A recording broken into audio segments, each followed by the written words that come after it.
So hello everyone, welcome to Swastik BNS classes. This is Sunidhi Chauhan और आज हम करने जा रहे हैं षटकर्मा का 4th टॉपिक जो कि है बस्ती। ठीक है, तो अब हम बस्ती के बारे में पढ़ेंगे। पहले के हमने 3 टॉपिक कवर कर लिए हैं, नीति हो गया, धोती हो गया, नौली हो गया, अब बस्ती करेंगे। ठीक है, सो लेट्स स्टार्ट। बस्ती बस्ती क्या है? The air and the water is sucked in through the anus in order to clean the large intestine। तो बस्ती में हम क्या करते हैं कि एयर और वाटर का यूज़ करते हैं। ठीक है, और एयर और वाटर का कैसे यूज़ करते हैं कि उसे हम अपने एनस में सक्ड करते हैं, सक्ड इन करते हैं। ठीक है, जिसकी वजह से जो हमारा लार्ज इंटेस्टाइन होता है वो क्लीन हो जाता है। ठीक है, मतलब आपका रेक्टम ये सब ऐसे क्लीन हो जाएगा। Then basti is a simple practice for washing and purifying the intestine. It's like a type of enema. तो बस्ती क्या है? एक बहुत सिंपल प्रैक्टिस है जिसमें कि हम वॉश करते हैं और अपने इंटेस्टाइन को प्योरीफाई करते हैं। ठीक है, और ये एक टाइप का एनिमा है। एनिमा अगर किसी को पता हो, ये अच्छे से नहीं लिखा है। ठीक है, एनिमा होता है कि जिसमें हम एक मतलब एक पर्टिकुलर क्वांटिटी में प्रिपेयर्ड वाटर लेते हैं, वाटर या छाछ या फिर जो भी हो। ठीक है, उसको लेते हैं। देन उसके बाद एक कैथेटर होता है, उसको एनएस से कनेक्ट करते हैं, इंसर्ट करते हैं। देन उसके बाद जो भी वाटर होता है या फिर जो भी क्वांटिटी होती है, लिक्विड क्वांटिटी, उसको हम एनएस के थ्रू पास आउट करते हैं। फिर उसके बाद कुछ देर बाद हम उसे रिलीज़ आउट करते हैं, मतलब अपने बॉडी से एक्सपेल आउट करते हैं। तो बस्ती का मेन यूज़ क्या है कि ये कॉन्स्टिपेशन में काफ़ी ज़्यादा यूज़ होता है। अगर कोई इंसान कॉन्स्टिपेटेड है, किसी इंसान को कब्ज है, तो उसमें काफ़ी ज़्यादा हेल्पफुल है। ओके, और जिसको भी इंटेस्टाइनल सबसे ज़्यादा क्या लार्ज इंटेस्टाइन से रिलेटेड किसी को भी प्रॉब्लम है तो वो प्रॉब्लम सॉल्व हो जाती है। Okay, although person's body may seem to be healthy and free from diseases, often there may be chronic problems related to the large intestine. ठीक है, भले ही कोई भी पर्सन हो, ठीक है, वो मतलब नॉर्मली बहुत ज़्यादा हेल्दी दिख रहा हो और फ्री फ्रॉम द डिजीज़ दिख रहा हो, लेकिन ऐसा ज़रूरी नहीं है। किसी किसी को कॉन्स्टिपेशन भी हो सकता है। ठीक है, मतलब एक एग्जांपल के तौर पे अब एग्जांपल देते हैं कि constipation, hemorrhoids and fissures in the anal region, all of which lead to difficulty and pain particularly during excretion. तो एग्जांपल के तौर पे जैसे कॉन्स्टिपेशन हो गया, हेमरॉइड्स हो गया, फिर फिशर्स हो गए। ठीक है, किसी के एनल रीजन में ये मतलब ये तीनों अगर हो गए, ठीक है, किसी को कॉन्स्टिपेशन है या हेमरॉइड्स है या फिशर्स है। ठीक है, तो इसकी वजह से क्या होता है कि मतलब जब एक्सक्रीट आउट करते हैं तो उसमें पेन मतलब डिफ़िकल्टी होती है बहुत ज़्यादा ऐसे पास आउट करने में। ठीक है, स्टूल को पास आउट करने में, और पेन भी होता है। ठीक है, तो हम बस्ती क्यों करवा रहे हैं? वाई बस्ती? क्योंकि संघ प्रक्षालन में आपको पढ़ाया था, तो संघ प्रक्षालन में क्या था? संघ प्रक्षालन में भी तो यही हो रहा था कि हम इसमें तो सिर्फ लार्ज इंटेस्टाइन की क्लीनिंग हो रही है, लेकिन उसमें क्या हो रहा है संघ प्रक्षालन में तो पूरी डाइजेस्टिव सिस्टम में क्लीन हो रहा है। तो इन दोनों में क्या फ़र्क है? मतलब बस्ती ही क्यों कर रहे हैं हम? वाई बस्ती? जब संघ प्रक्षालन है पूरी बॉडी को क्लीन करने के लिए, तो संघ प्रक्षालन क्या करता है? प्योरीफाई करता है हमारी होल बॉडी को। ठीक है, it might be asked what is the need of the बस्ती? क्या नीड है? ठीक है, इसका सिंपल सा यही है कि किसी का कॉन्स्टिपेशन है, ठीक है, तो संघ प्रक्षालन को हम परफॉर्म कर सकते हैं। ठीक है, और आपका जितना भी डाइजेस्टिव सिस्टम है वो क्लीन हो जाएगा properly from top to bottom. ठीक है, however it should be practice once every 6 months. लेकिन ये क्या होता है कि हम पूरे 6 महीने में हम सिर्फ एक बार संघ प्रक्षालन को प्रैक्टिस कर सकते हैं। लेकिन वेयर एज बस्ती में be undertaken regularly to remove constipation and clean the bowel while the problem persist. ठीक है, जबकि बस्ती को हम रेगुलरली कर सकते हैं। जैसे कि कॉन्स्टिपेशन किसी को 7 दिन से हो रहा है तो 7 दिन वो बस्ती का परफॉर्म कर सकता है। ठीक है, तो इससे क्या होगा कि उसकी प्रॉब्लम सॉल्व हो जाएगी। तो हम बस्ती क्यों कर रहे हैं? क्योंकि संघ प्रक्षालन को हम 6 महीने में सिर्फ एक बार कर सकते हैं। ठीक है, जबकि बस्ती को हम रेगुलरली कर सकते हैं जब तक आपकी डिजीज़ परसिस्ट कर रही है। ठीक है, अब बस्ती 2 टाइप की होती है। ठीक है, एक जल बस्ती होती है, एक स्थल बस्ती होता है। जल बस्ती होता है जिसको हम वाटर से क्लीन करते हैं। स्थल होता है एयर से, एयर बस्ती या जल बस्ती। ठीक है, ये होता है। तो जल बस्ती क्या होता है? वाटर बस्ती होता है। ठीक है, तो इसमें इसका प्रोसीजर क्या है? इसका प्रोसीजर वैसे मैंने आगे लिखा है, यहाँ पे मैंने सिंपली इसको थोड़ा बहुत ओवरव्यू दिया है कि sitting in a water up to the navel adopt Utkatasana. ठीक है, उत्कटासन होता है chair pose. Then contract and expand the anal region. This practice removes wind disorder, urinary and digestive problems and make the body beautiful like that of Kamadeva, the god of love. तो जल नीति में हमें क्या करना है कि पानी में बैठ जाना है, उत्कटासन को अडॉप्ट करना है। उत्कटासन क्या होता है? Chair pose. चेयर पोज में हमें आपको बैठना है, ठीक है। और वाटर कहाँ तक होना चाहिए? Up to the navel region तक। देन उसके बाद आपको कॉन्ट्रैक्ट और एक्सपेंड करना है अपने एनल रीजन को, ठीक है। तो ये प्रैक्टिस क्या रिमूव करता है? हमारे विंड डिसऑर्डर को, यूरिनरी और डाइजेस्टिव प्रॉब्लम्स को, ठीक है। और हमारी बॉडी को ब्यूटीफुल बना देती है, like that of Kamadeva. Kamadeva god of love, मतलब बहुत सुंदर देवता माना जाता है वो, ठीक है। तो अब इसकी टेक्निक पे आ जाएंगे। तो इसकी टेक्निक है कि one should stand in a deep fresh flowing water up to the navel and adopt Utkatasana, ठीक है। तो किसी एक को डीप फ्रेश फ्लोइंग वाटर में खड़े हो जाना है, water up to the navel होना चाहिए, ठीक है। फिर हमें उत्कटासन अडॉप्ट करना है। Utkatasana is half standing and half squatting position, ठीक है। उत्कटासन क्या है? हाफ स्टैंडिंग और हाफ स्क्वाटिंग पोजीशन है। The anus can be more easily and fully contracted and expanded in coordination with the breath, ठीक है। अब हम उत्कटासन क्यों परफॉर्म कर रहे हैं? क्योंकि इसमें क्या होता है कि एनस जो होता है ना, वो मोर इजिली फुली कॉन्ट्रैक्ट भी हो सकता है, फुली एक्सपेंड भी हो सकता है, ठीक है। और हमें ब्रीथ के साथ ऐसे कोऑर्डिनेट करना है, ठीक है। तो इनहेलेशन के टाइम पे हमें एनस को पुल इनसाइड करना है या फिर कॉन्ट्रैक्ट करना है, ठीक है। और एक्सलेशन के टाइम पे हमें एनस को टोटली रिलैक्स करना है या फिर एक्सपेंड कर देना है, ठीक है। सो जलबस्ती should be practice without stress and undue force.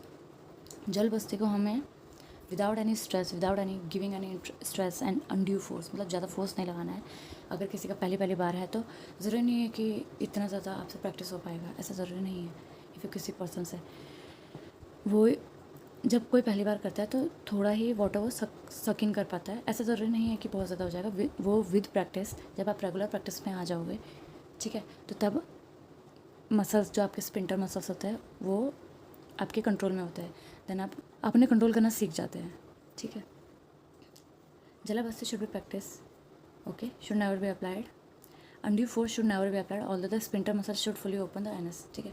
It is likely that very little water will go inside at first time it is practiced, but as control over the muscles increase with greater contraction and expansion taking place, ठीक है। जैसे मैंने बताया, more water will enter the body and then come out. When the water is expelled, it brings with it dried hardened waste that has collected inside, thus cleaning the large intestine. तो इसमें क्या हो रहा है कि जब water को आप एक्सपेल कर रहे हो, एक्सपेल आउट कर रहा है कोई भी एक पर्सन, तो उसमें क्या हो रहा है कि ये ड्राइड हार्डन वेस्ट को एक्सपेल आउट कर रहा है, ठीक है, जो कि कलेक्ट हुआ है काफ़ी समय से, ठीक है। दस क्लीनिंग द लार्ज इंटेस्टाइन, और इससे क्या होता है, लार्ज इंटेस्टाइन आपका पूरी तरीके से क्लीन हो जाता है। इसके ब्रीदिंग टेक्निक में आ जाएंगे। Do not move the abdomen with the breath, ठीक है। नॉर्मली हम क्या करते हैं कि एब्डोमेन की मूवमेंट करते हैं, मतलब सिंक्रोनाइज करते हैं हम ब्रेथ के साथ, ठीक है। एज वी इनहेल हम एब्डोमेन को बल्ज आउट करते हैं एंड एज वी एक्सेल हम एब्डोमेन को बल्ज डाउन करते हैं, ठीक है। लेकिन हमें इसमें हमें एब्डोमेन को अपने ब्रेथ के साथ सिंक्रोनाइज नहीं करना, सिर्फ एनस को कॉन्टैक्ट एक्सपेंड करना है as we inhale and exhale, ठीक है। तो विद इनहेलेशन हमें एनस के मसल्स को कॉन्टैक्ट करना है एंड विद एक्सेलेशन हमें एनस के मसल्स को एक्सपेंड करना है, ठीक है।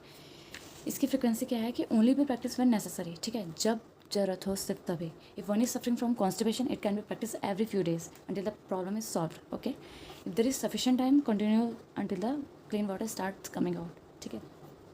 अगर आपके पास सफिशिएंट टाइम है तो इस प्रैक्टिस को तब तक करें जब तक क्लीन वाटर आपके एनएस से बाहर ना निकलने लग जाए, ठीक है। लेकिन इस प्रैक्टिस को इतना भी ज़्यादा मत करना कि मतलब उतना भी, बुक में ऐसा भी लिखा था कि इतना भी क्लीन वाटर मतलब ऐसा नहीं होना चाहिए, क्योंकि आपके जो लार्ज इंटेस्टाइन में जो बैक्टीरियाज होते हैं, कुछ गुड बैक्टीरियाज होते हैं, वो फ्लश आउट हो जाते हैं, ठीक है। तो उतना नहीं करना है। देन इसके प्रिकॉशंस पे आ जाएंगे। Do not get into the habit of doing जलबस्ती डेली, क्योंकि इसकी आदत लग जाती है, ठीक है। तो हमें इसकी आदत नहीं डालनी है। People with haemorrhoids should practice जलबस्ती विद केयर। हेमोरॉइड्स होते हैं पाइल्स, ठीक है। तो कोई भी पाइल्स का पेशेंट है उसको जलबस्ती विद केयर के साथ प्रैक्टिस करना है। ये 2 प्रिकॉशंस है जलबस्ती के। देन इसके बेनिफिट्स में आ जाएंगे कि इंटेस्टाइनल प्रॉब्लम्स, ठीक है, intestinal problems specially large intestinal problems, ठीक है, जैसे कि हेमोरॉइड्स हो गया, अनहेल्दी विंड हो गया, ठीक है, are removed and physical body is purified. ये इन दोनों को रिमूव करता है और हमारी जो फिजिकल बॉडी है वो प्योरीफाई हो जाती है। This practice reduces boils which often form due to the excessive internal heat and as the yogis have experienced a drop in the body temperature when the water is sucked into the anus as the body's internal heat is reduced। तो इसमें क्या हो रहा है, इसका एक और benefit क्या है कि बॉइल्स, फोड़े, ठीक है, किसी किसी को फोड़े हो जाते हैं, ठीक है। तो फोड़े क्यों होते हैं? क्योंकि हमारी बॉडी के अंदर एक्सेसिव इंटरनल हीट हो जाती है, ठीक है। तो योगीज़ जो भी प्रैक्टिस करते हैं जलाबस्ती को, उन्होंने ये एक्सपीरियंस किया है कि जब हम वाटर को सक इन करते हैं, ठीक है, एनस में, तो हमारी बॉडी के अंदर ना हमारे जो बॉडी टेम्परेचर होता है वो ड्रॉप हो जाता है, ठीक है। तो जिसकी वजह से क्या होता है कि बॉडी की इंटरनल हीट जो होती है वो रिड्यूस हो जाती है, और जो आपके बॉयल्स होते हैं या फिर किसी भी जो भी बॉयल्स होते हैं वो ख़त्म हो जाते हैं या फिर रिड्यूस हो जाते हैं, ठीक है। Some skin diseases like those forms और dry dermatitis in which the skin cracks and blood and pus flow are cured, ठीक है। तो कुछ स्किन डिजीजेस जैसे कि ड्राई डर्मेटाइटिस, ठीक है, जिसमें ड्राई डर्मेटाइटिस क्या होता है कि जिसमें स्किन में क्रैक्स आ जाते हैं, ब्लड हो जाता है, ठीक है, ब्लड आता है या फिर पस फ्लो होने लग जाता है, ठीक है। फिर हम कह सकते हैं कि किसी की स्किन अगर बहुत ज़्यादा ऑयली है, ठीक है, तो उसे ही परफॉर्म नहीं करना चाहिए, ठीक है। अगर वो मतलब अगर उसको ऐसा लगे कि उसके भी स्किन में मतलब बॉडी ब्लड फ्लो हो रहा है या फिर पस फ्लो हो रहा है उसकी बॉडी से, ठीक है, तो उसको परफॉर्म नहीं करना चाहिए टाइप में, विच इज़ स्थल बस्ती, ठीक है, जिसको हम ड्राई बस्ती भी कहते हैं या फिर एयर बस्ती भी कहते हैं, ठीक है।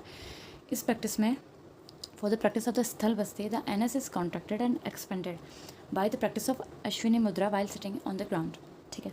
तो इस प्रैक्टिस में क्या होता है कि हम एनस को कॉन्ट्रैक्ट और एक्सपेंड करते हैं बाय प्रैक्टिसिंग अश्विनी मुद्रा। अश्विनी मुद्रा होती है आपका, आप दंडासन में बैठते हो, देन उसके बाद आप पश्चिमोत्तानासन को अडॉप्ट करते हो, देन आपको 30 सेंटीमीटर अवे करना है आपके दोनों फुट को, देन उसके बाद आपको सिंपली अपने टोज़ को ग्रैब कर देना है, ठीक है, आपकी स्पाइन स्ट्रेट होगी। दिस इज़ अश्विनी मुद्रा, ठीक है। देन इसके टेक्निक पे आ जाएंगे कि हमें पश्चिमोत्तानासन में बैठना है, ठीक है, लेकिन ये एडजस्ट करते हैं स्लाइटली टू उत्तान पादासन, ठीक है। उत्तान पादासन सिटिंग पोजीशन, मतलब उत्तान पादासन वैसे एक सुपाइन पोजीशन है, लेकिन अब अगर हम सिटिंग में करेंगे तो वो अश्विनी मतलब ऐसे अश्विनी मुद्रा ऐसे बन जाता है, ठीक है, which can be called as simple Paschimottanasana, ठीक है। तो Paschimottanasana is practised by sitting with the leg together and outstretched, then stretching forward from the hips and trying to touch the head to the knees while leaning the body forward as far as possible without straining, ठीक है। इसमें ये होता है पश्चिमोत्तानासन में, simple ये होता है कि आप बैठते हो दंडासन में, देन उसके बाद फीट्स आपके टुगेदर होते हैं, आपके स्पाइन स्ट्रेट होती है, देन उसके बाद आप वाइल इनहेलेशन आप अपने हैंड्स को ऊपर करते हैं, देन उसके बाद वाइल एक्सहेलेशन आप अपने टोस को ग्रैब करते हो और आप अपने फोरहेड को अपने नीज पे टच करने की कोशिश करते हैं, ठीक है। तो ये पश्चिमोत्तानासन है, ठीक है। Uttan Asana is much simpler, one separates the feet about 30 centimetre and leans forward just enough to clasp the toes. The spine is kept straight, drawing the buttock up और लिटिल, ठीक है। हमें सिर्फ बटक्स को थोड़ा सा ऊपर उठाना है। इन दिस पोजिशन अश्विनी मुद्रा, ठीक है। तो ये पोजीशन कौन सी होगी? अश्विनी मुद्रा, जिसको हम सिंपल पश्चिमोत्तानासन में कह रहे हैं। Contraction and expansion of the anus is perform to suck air inside the body, ठीक है। अब इसमें वही परफॉर्म होगा हमारा जैसे हमने जलाबस्ती में किया था कि हमें कॉन्ट्रैक्शन और एक्सपेंशन करना है।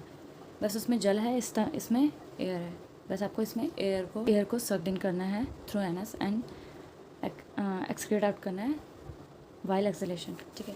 इसके ब्रीदिंग है सेम एज जलाबस्ती, ठीक है। इसके प्रिकॉशंस है प्रैक्टिस अश्विनी मुद्रा while using a tube. Ashwini मुद्रा का हम ट्यूब के साथ प्रैक्टिस नहीं करेंगे। Ashwini Mudra is not perform with the preparatory practice in order to avoid the possibility of tube being sucked inside. हम इसलिए नहीं करेंगे क्योंकि जब हम एयर को सक इन करेंगे थ्रू द एनएस तो ये प्रिकॉशंस हो सकते हैं कि ट्यूब कहीं ज़्यादा ज़्यादा सक्ड इन ना हो जाए, ठीक है। और ये हठा योगा टेक्स्ट में मैंशनड है, ठीक है। इन घृण Samhita the full practice of स्थलबस्ती इज बीइंग डन विद अश्विनी मुद्रा। और घृण संहिता के अकॉर्डिंग हमें स्थल बस्ती का फुल प्रैक्टिस अश्विनी मुद्रा में ही करना है। इसके कॉन्ट्राइंडिकेशंस क्या है? The practice must only be undertaken under the guidance of a competent and qualified teacher, ठीक है। हमें ये अंडर द गाइडेंस करना है, ठीक है। ये प्रैक्टिस को हाई बीपी वाले को, हर्निया को या फिर कोई भी सीरियस डिसऑर्डर हो रहा है रिलेटेड टू डाइजेशन, ठीक है, उसको ये प्रैक्टिस नहीं करना है, ठीक है। Serious problem related to digestion जैसे कि इन्फ्लेमेटरी बाउल डिजीज़, ठीक है, या फिर किसी को बाउल कैंसर है तो उसको ये प्रैक्टिस नहीं करना है। फ्रिक्वेंसी क्या है या फिर टाइम ऑफ प्रैक्टिस क्या है? Should be practice only when required, ठीक है। सिर्फ तब करना है जब रिक्वायरमेंट हो। बस्ती should not become a daily habit नहीं होनी चाहिए। बोथ जलाबस्ती एंड स्थलाबस्ती can be practice at any time, but ideal time क्या होना चाहिए, मॉर्निंग में बिफोर ब्रेकफास्ट। और इसमें एक और चीज़ थी कि इफ़ अगर कोई इंसान मतलब फास्टिंग करने की सोच रहा है तो हम जलाबस्ती या स्थलबस्ती को प्रैक्टिस कर सकते हैं, ठीक है, बिफोर डूइंग फास्ट। क्योंकि इससे क्या होता है कि हमारी बॉडी ज़्यादा क्लीन होती है, हमारी बॉडी से ज़्यादा टॉक्सिन्स डिटॉक्सीफाई होते हैं, ठीक है। देन इसके बेनिफिट्स है कि क्लींजिंग ऑफ लार्ज इंटेस्टाइन, ये हमारे लार्ज इंटेस्टाइन को क्लीन करता है। Constipation disorder of stomach and intestine do not occur, ठीक है। Disease which manifest due to lack of digestive fire like flatulence, indigestion, constipation, pith and cough doshas imbalance are eradicated. Diseases जो lack of digestive fire की वजह से हो, जैसे कि flatulence यानी कि पेट फूलना, इंडाइजेशन होना, किसी को कॉन्स्टिपेशन है, पित्त और कफ इम्बैलेंस है, ठीक है, ये सब खत्म हो जाते हैं। So that's all for today. In our next video we will talk about Kapalbhati Shatkarma. So if you like this video, subscribe it, share it. Thank you so much. Bye bye.